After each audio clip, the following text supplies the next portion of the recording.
An excerpt from a local newspaper. Ominous unknown. Killer is still at large. After weeks of unexplained murders, an ominous killer is still on the rise. After little evidence has been found, a young boy states he survived one of the killer's attacks and bravely tells his story. I had a bad dream and woke up in the middle of the night, he says. I saw for some reason my window was open, even though I remember closing it before I went to bed. I got up and shut it once more. Afterwards, I simply crawled underneath the covers and tried to get back to sleep. That's when I had a strange feeling, like someone was watching me. I looked up and nearly jumped out of my bed. There, in a little ray of light, illuminated between my curtains, were a pair of two eyes. They weren't regular eyes. They were dark and ominous eyes. They were bordered by black and just plain out terrified me. That's when I saw his mouth. A long, horrendous smile that made every hair on my body stand up. The figure stood there, watching me. Finally, after what seemed like forever, he said it. A simple phrase, but said in a way only a madman could speak. He said, "Go to sleep." I let out a scream. That's what sent him at me. He pulled up a knife, aiming it at my heart. He jumped from the top of my bed. I fought him back. I kicked, I punched, I rolled around, trying to knock him off of me. That's when my dad burst in. The man threw the knife. It went to my dad's shoulder. The man probably would have finished him off if one of my neighbors hadn't alerted the police. They drove into the parking lot and ran towards the front door. The man turned and ran down the alleyway. I heard a smash like breaking glass. As I came out of my room, I saw the window that was pointing towards the back of my house was broken. I looked at him to see him vanish into the distance. I can tell you one thing. I would never forget that face. Those cold, evil eyes, and that psychotic smile. They'll never leave my head. The police are still on the look for this man. If you see anyone who fits the description of the story, please contact your local police department. Jeff and his family had moved into a new neighborhood. His dad had gotten a promotion at work. They had thought it would have been best to live in one of those fancy neighborhoods. Jeff and his brother Lou couldn't complain though. A new, better house. What's not to love? As they were getting unpacked, one of their neighbors came by. "Hello," she said. "I'm Barbara. I live across the street from you." "Well, I just wanted to introduce myself and to introduce my son." She turned around and calls over her son. "Billy, these are our new neighbors." Billy said hi and ran back to play in his yard. "Well," said Jeff's mom, "I'm Margaret, and this is my husband Peter, and my two sons, Jeff and Lou." They both introduced themselves, and then Barbara invited them over to his son's birthday. Jeff and his brother were about to object when their mother said they'd love to. When Jeff and his family were done packing, Jeff went up to his mom. "Mom, why did you invite us to some kid's party? If you haven't noticed, I'm not some dumb kid." "Jeff," his mother said, "we just moved here. We should show that we want to spend some time with our neighbors. Now, we're going to that party, and that's final." Jeff started to talk, but he stopped himself, knowing he couldn't do anything. Whenever his mom said something, it was final. He walked up his room and plopped down onto his bed.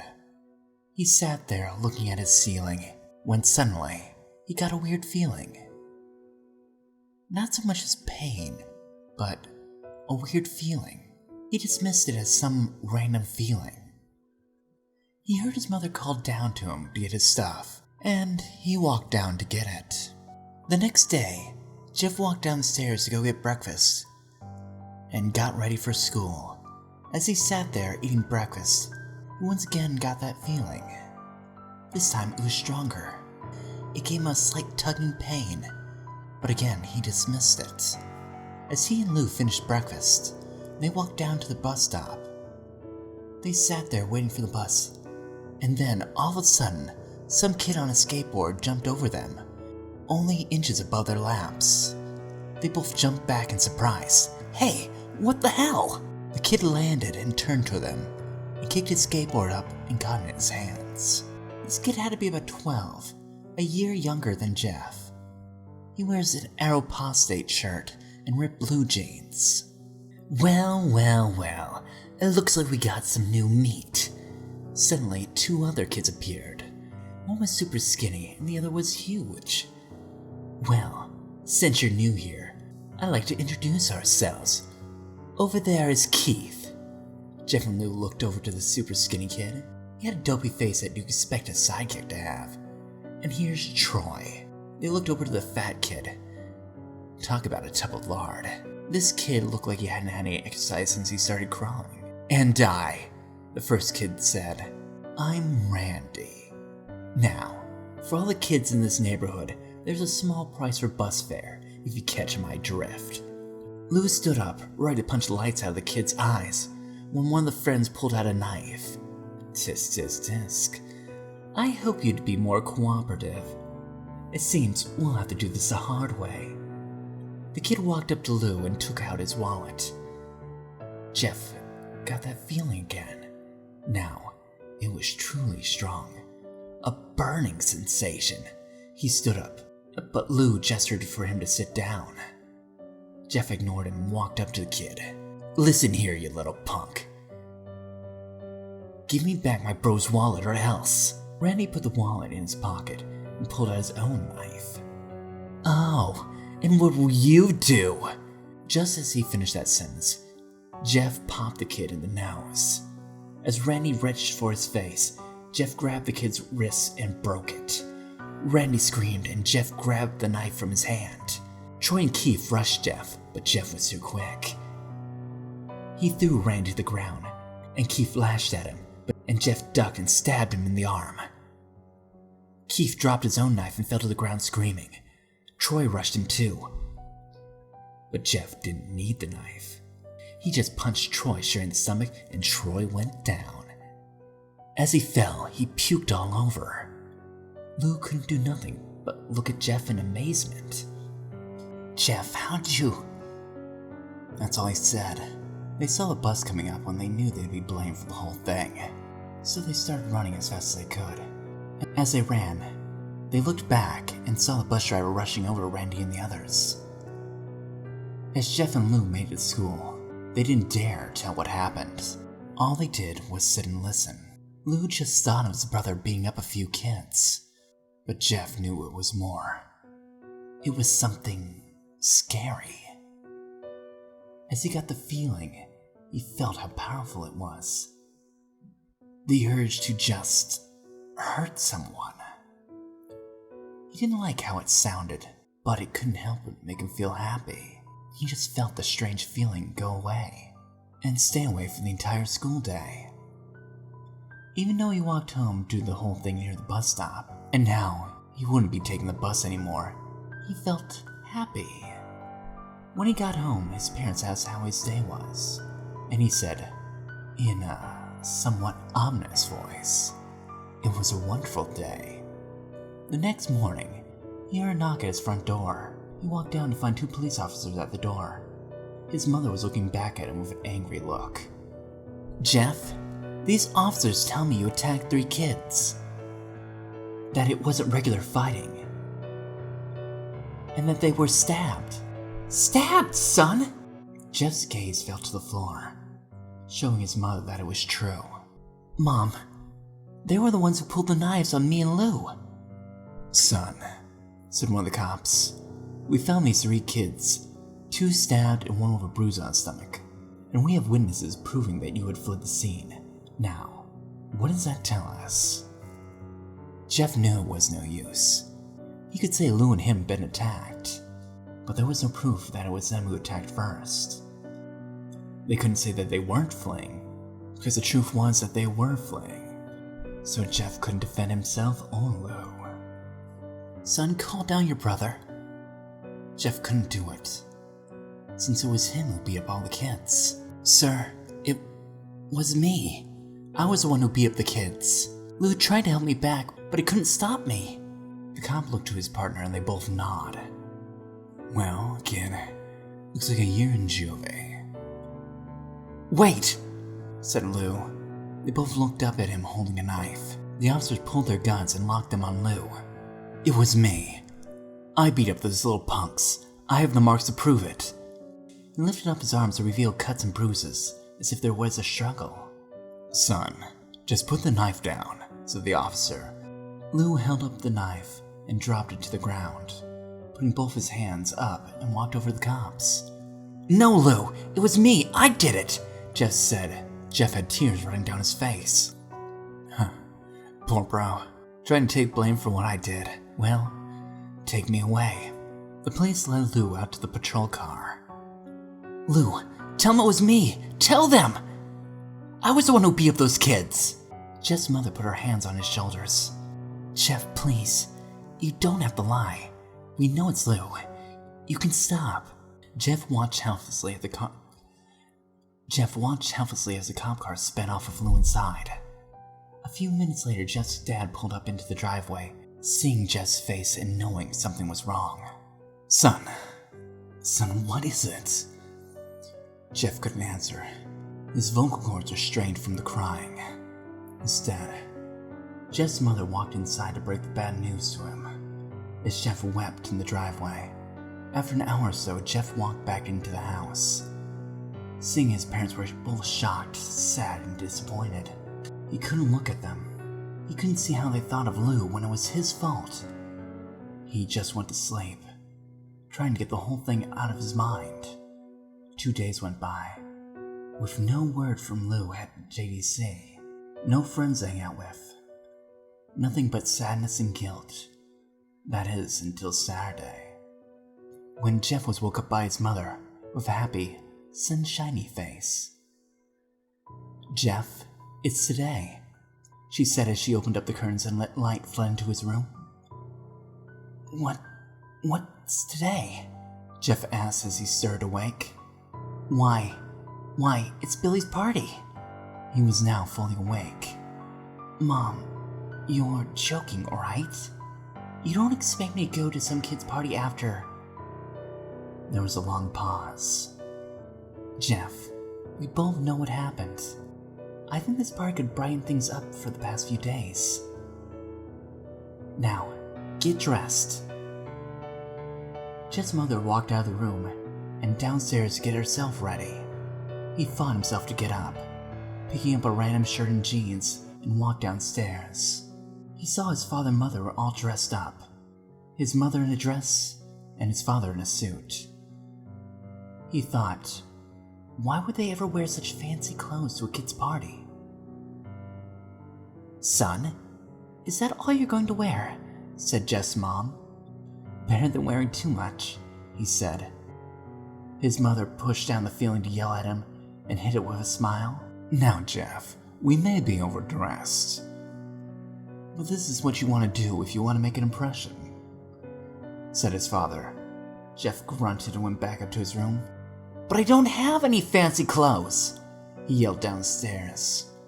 Just pick something out, called his mother. He looked around in his closet for something he would call fancy. He found a pair of black dress pants he had for special occasions and an undershirt. He couldn't find a shirt to go with it though. He looked around and only found striped and patterned shirts, none of which would go with his dress pants. And finally he found a white hoodie and put it on. You're wearing that, they both said. His mother looked at her watch. Oh, no time to change. Let's just go, she said as she hurried Jeff and her father off to the door. They crossed the street to Barbara's and Billy's house.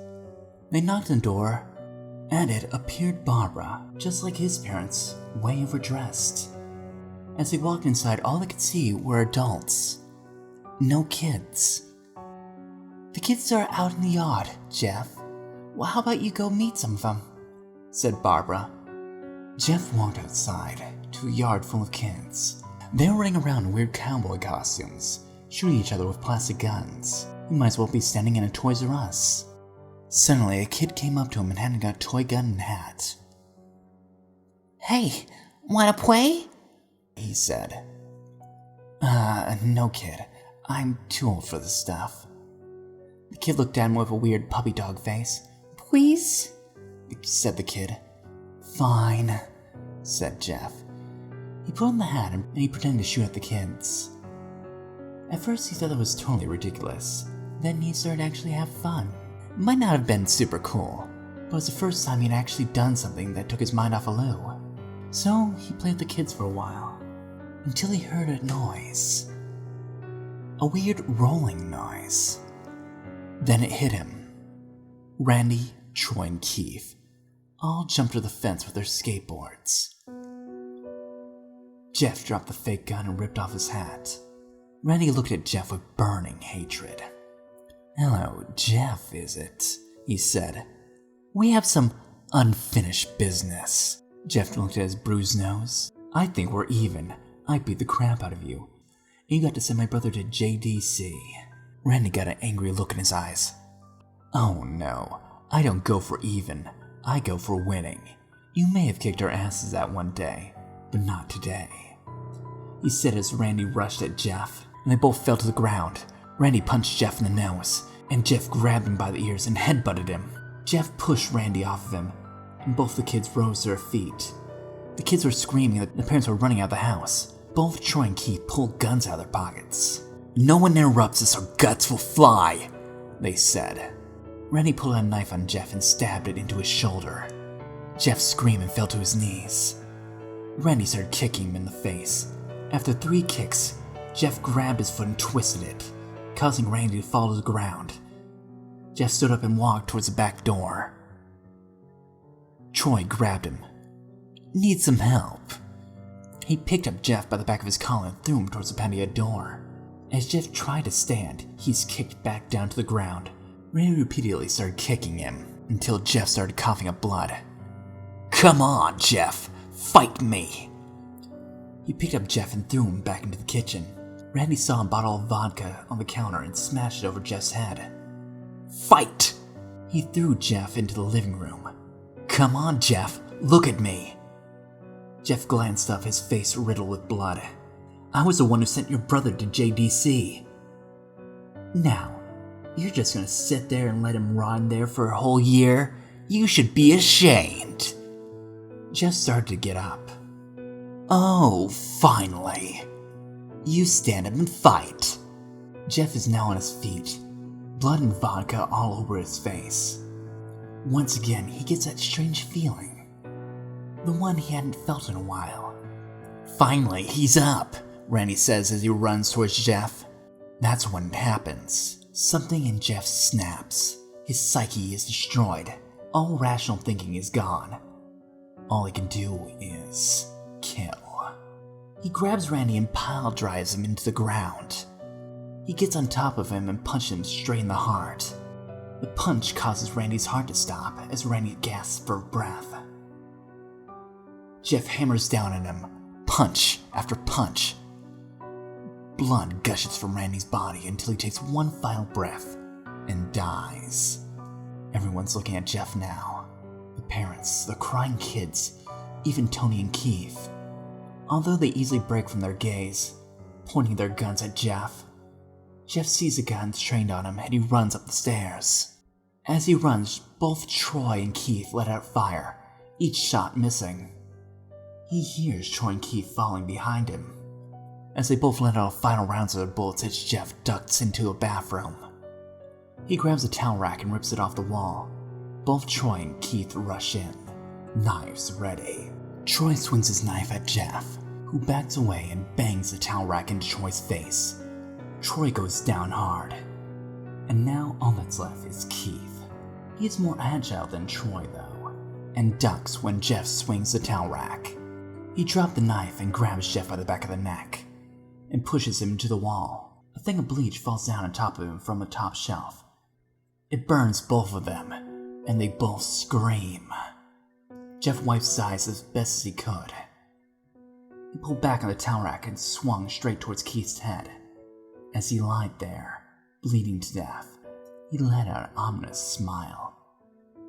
"What's so funny?" asked Jeff. Keith pulled out a lighter and pulled the switch down on it. "What's funny?" he said. "That you're covered in bleach and alcohol." Jeff's eyes widened. as Keith threw the lighter at him.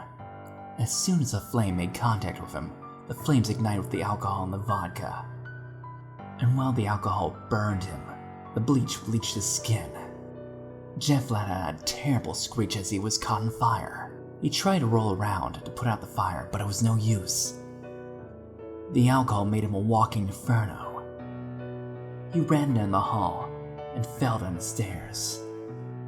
Everyone started to scream as they saw Jeff, now a man on fire, dropped to the ground and nearly dead. Last thing that Jeff saw was his mother and the other parents trying to extinguish the flame. That's when he passed out. When Jeff awoke, he had a cast wrapped around his face. He couldn't see anything, but he felt the cast around his shoulder and all the stitches all over his body.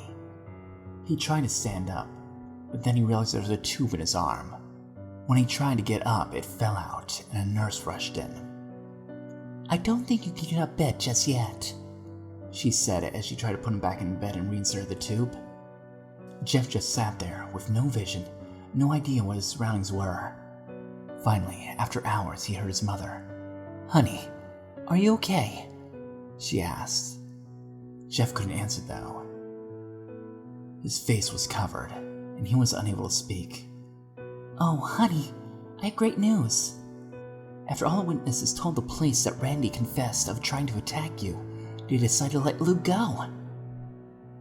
This made Jeff almost bolt up, stopping halfway, remembering the tube almost coming out of his arm. "He'll be by tomorrow. Then you two will be able to be together again." Jeff's mother hugs Jeff and says her goodbyes. Next couple of weeks were those of Jeff being visited by his family. Then the day came where his bandages were finally removed. His family were all there, able to see it, what he looked like. As the doctors unwrapped the bandages from Jeff's face, everyone was on the edge of their seats. They waited until the last bandage holding the cover over his face was almost removed. "Let's hope for the best," said the doctor. He quickly removed the cloth, letting the rest fall from Jeff's face. Jeff's mother screamed at the sight of his face. Lou and Jeff's dad stare awestruck at his face. What happened to my face?" Jeff said. He rushed out of the bed and towards the bathroom. He looked in the mirror and saw the cause for the distress. His face. It's horrible. His lips were burnt a deep shade of red. His face was turned into a pure white color. His hair was singed brown to black. He slowly put a hand on his face. It sort of had a leathery feel to it now. He looked back at his family, then back to the mirror. "Jeff," Lou said, "it's not that bad." "Not that bad," said Jeff. "It's perfect." His family was equally surprised. Jeff started laughing uncontrollably as his parents noticed that his left eye and hand were twitching. Jeff, are you okay?" "Okay? I've never felt more happy." "Look at me. This face goes perfectly with me." He couldn't stop laughing. He stroked his face, feeling it, looking at it in the mirror. What caused this? Well, you may recall that Jeff was fighting Randy. Something in his mind, his sanity, snapped. Now he was left as a crazy killing machine. That is, his parents didn't know. "Doctor," said Jeff's mom, "is my son all right? You know, in the head?" "Oh yes. This behavior is typical for patients who have taken very large amounts of painkillers. If his behavior doesn't change in a few weeks, bring him back here, and we'll give him a psychological test." "Oh, thank you, doctor." Jeff's mom went over to Jeff. "Jeff, sweetie, it's time to go." Jeff looks away from the mirror, his face still formed up in a crazy smile.